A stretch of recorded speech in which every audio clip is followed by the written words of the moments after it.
If you look at Bitcoin, Bitcoin is a network. There's the Bitcoin network, and then there's an asset, Bitcoin, the coin that moves on the network.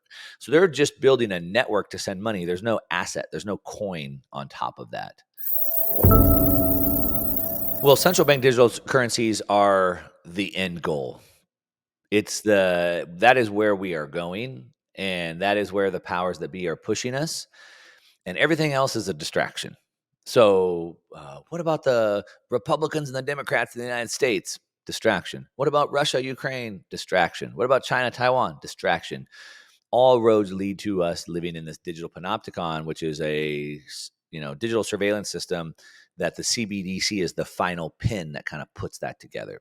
Because without the freedom to transact, there is no freedoms, period. In the United States, I'm guaranteed the freedom of assembly. But if I can't pay to put gas in my truck, or pay to get a hotel room, or pay to get food when I go to the assembly, how do I go? I'm guaranteed freedom of speech, but if I can't pay to get a phone to go on social media, or pay to print a flyer, I have no freedom of speech. So it all hinges on that. And so the CBDCs will be the final pin. Now, back to the question, is Fed now? No, I don't think so. Not in my opinion. It's not the beginning of it. The beginning of it is China. China launched their digital, their CBDC already back in the Olympics, when they had the Olympics. What is it? Almost 2 years ago now.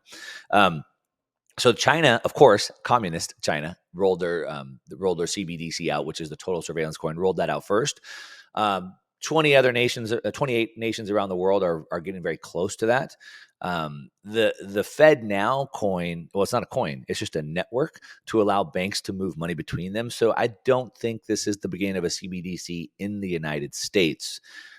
There's a lot of pushback to this in the United States. Specifically, we have the Ron DeSantis, the governor of Florida. We have North Carolina, Texas, Governor Abbott. They've actually been passing laws to prevent a CBDC. The people are up in arms in it. But I think it'll eventually come, because that's their ultimate goal. They just probably won't call it a CBDC. We just won't know that that's what we're actually using. But the Fed Now is actually a system that allows the banks to send money between themselves. And while I'm certainly one to pound the drum and warn people about CBDCs, I think it's a little bit overblown on that.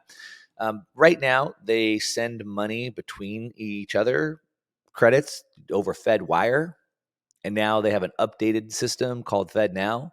But it's a computer network. So if you look at Bitcoin, Bitcoin is a network. There's the Bitcoin network, and then there's an asset, Bitcoin, the coin that moves on the network.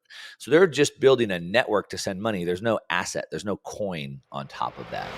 Hey, this is Mark Moss, and you are watching Think Smart Education.